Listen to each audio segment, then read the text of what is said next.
नमस्ते दोस्तों। अगर आप रेंट पे रह रहे हैं या आपने फ्लैट किसी को रेंट पर दिया है तो ये वीडियो आपके लाइफ सेवर हो सकती है। क्या आपको पता है कि लीव एंड लाइसेंस एग्रीमेंट और रेंट एग्रीमेंट में क्या फ़र्क होता है? चलिए मैं बताता हूँ। डिफरेंस होता है, क्या 11 महीने का एग्रीमेंट सिर्फ एक फॉर्मेलिटी है और कौन सा एग्रीमेंट लैंडलॉर्ड के लिए ज़्यादा सेफ होता है और टेनेंट के लिए कौन सा एग्रीमेंट सेफ होता है। आज मैं आपको सिंपल लैंग्वेज में रियल एग्जाम्पल्स के साथ सब क्लियर करने वाला हूं। सो वीडियो एंड तक जरूर देखें, वरना बाद में लीगल प्रॉब्लम्स हो सकती हैं। सबसे पहले समझते हैं what is leave and licence agreement. Simple word में लीव एंड लाइसेंस एग्रीमेंट का मतलब है कि ओनर लाइसेंसर किसी पर्सन को टेम्परेरी परमिशन देता है प्रॉपर्टी यूज करने के लिए, लेकिन लीगल पोजेशन ओनर के पास ही रहता है। इसमें टेनेंट नहीं होता, उसको लाइसेंस बोलते हैं। यह एग्रीमेंट यूजुअली 11 महीने का होता है। इसमें प्रॉपर्टी का कोई ओनरशिप इंटरेस्ट ट्रांसफर नहीं होता है, मतलब आपको सिर्फ यूज करने का राइट मिलता है, परमानेंट हक नहीं मिलता। अब समझते हैं what is rent agreement. Rent agreement एक लीज एग्रीमेंट होता है जिसमें ओनर अपनी प्रॉपर्टी का लीगल पोजीशन टेनेंट को ट्रांसफर कर देता है। यह एग्रीमेंट यूजुअली 1 साल या उससे ज्यादा के लिए होता है और इसको रजिस्टर करना मैंडेटरी होता है। इसमें टेनेंट के पास स्ट्रॉन्ग लीगल राइट्स होते हैं। चलिए समझते हैं की फीचर्स लीव एंड लाइसेंस के। ओनर लीगल पोजीशन रिटेन करता है, number 1। Number 2, duration mostly 11 month का होता है। नंबर 3, इविक्शन रिलेटिवली ईजियर होता है। Number 4, no ownership interest created. अब समझते हैं की features of rent agreement. Number 1, leasehold interest create होता है। सेकंड, यूजुअली लॉन्ग टर्म के लिए होता है। थर्ड, रजिस्ट्रेशन मैंडेटरी होता है। फोर्थ, टेनेंट को स्ट्रॉन्ग लीगल प्रोटेक्शन मिलता है। नंबर 5, इविक्शन के लिए प्रॉपर लीगल प्रोसेस फॉलो करना पड़ता है। चलिए रियल वर्ल्ड एग्जाम्पल से हम इसे समझते हैं। Example number 1, leave and licence के रिगार्ड्स में। एक मनीष नाम का शख्स होता है। मनीष ने मुंबई का फ्लैट राहुल को 11 महीने के लिए लीव लाइसेंस पे दिया। एग्रीमेंट खत्म होने के बाद मनीष ने बोला, राहुल जी अब मुझे फ्लैट चाहिए। अगर राहुल रिफ्यूज करता है तो मनीष के पास स्ट्रॉन्ग ग्राउंड होता है पोजीशन वापस लेने का, क्योंकि राहुल के पास सिर्फ परमिशन है, टेनेंसी राइट नहीं। एग्जाम्पल नंबर 2, रेंट एग्रीमेंट से रिलेटेड। अब मान लो मनीष ने राहुल को 3 साल का रेंट एग्रीमेंट कर लिया। अब राहुल एक लीगल टेनेंट बन गया।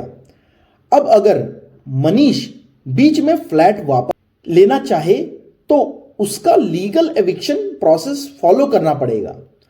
और कुछ स्टेट्स में रेंट कंट्रोल एक्ट के ऊपर टेनेंट्स को स्ट्रॉन्ग प्रोटेक्शन मिलता है, मतलब ओनर के लिए प्रोसेस लेंथी और कॉम्प्लिकेटेड हो सकता है। चलिए अब साइड बाय साइड कंपैरिजन करते हैं।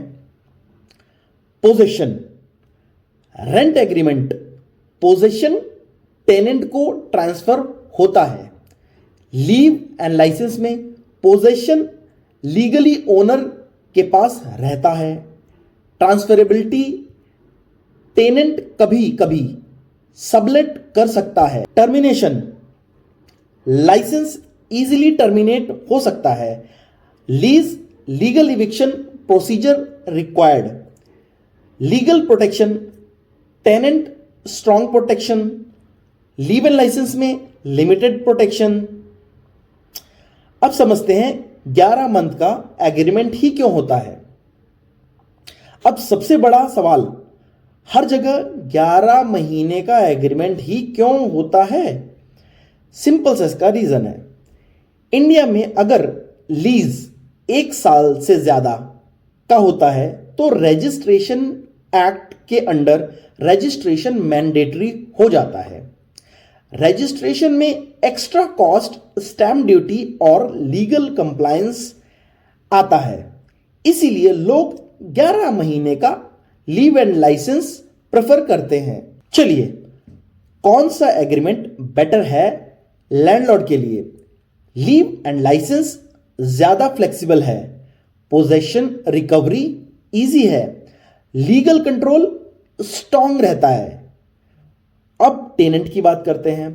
रेंट एग्रीमेंट बेटर प्रोटेक्शन देता है, लॉन्ग टर्म स्टेबिलिटी मिलती है, सिक्योरिटी ऑफ टेन्योर स्ट्रांग होता है। इंपॉर्टेंट एडवाइस, चाहे लीव एंड लाइसेंस हो या रेंट एग्रीमेंट, रिटन एग्रीमेंट जरूर बनाएं और पॉसिबल हो तो रजिस्टर्ड एग्रीमेंट कराएं। रजिस्ट्रेशन से फ्यूचर डिस्प्यूट कम होते हैं, रेंट इंक्रीज क्लियर होता है, लीगल एविडेंस स्ट्रांग होता है। वर्बल एग्रीमेंट फ्यूचर में प्रॉब्लम क्रिएट कर सकता है। अगर आप एक लैंडलॉर्ड हो और गलत एग्रीमेंट चूज कर लिया तो आप सालों तक प्रॉपर्टी वापस नहीं ले पाओगे, और अगर आप टेनेंट हो और टर्म समझे बिना साइन कर दिया तो आपको कभी भी नोटिस मिल सकता है। इसीलिए साइन करने से पहले समझना बहुत जरूरी है। तो चलिए इस टॉपिक को कंक्लूड करते हैं। तो दोस्तों, सिंपल वर्ड्स में leave and licence temporary permission देता है। रेंट एग्रीमेंट में टेनेंसी का लीगल राइट स्ट्रांग होता है। लीव एंड लाइसेंस में ओनरशिप इंटरेस्ट ट्रांसफर नहीं होता है। रेंट एग्रीमेंट में लीज होल्ड राइट्स क्रिएट होते हैं। दोनों वैलिड हैं, बस आपकी सिचुएशन पे डिपेंड करता है कि कौन सा बेटर है। अगर आपको ये वीडियो हेल्पफुल लगी हो तो प्लीज लाइक करें, आप कमेंट कर सकते हैं। अगर आप लैंडलॉर्ड हो तो, और अगर आप टेनेंट हो तभी भी आप कर सकते हो। और इस चैनल को सब्सक्राइब जरूर करें, क्योंकि मैं ऐसे ही लीगल टॉपिक सिंपल लैंग्वेज में एक्सप्लेन करता रहूंगा आगे भी। मिलते हैं नेक्स्ट वीडियो में। धन्यवाद, नमस्कार।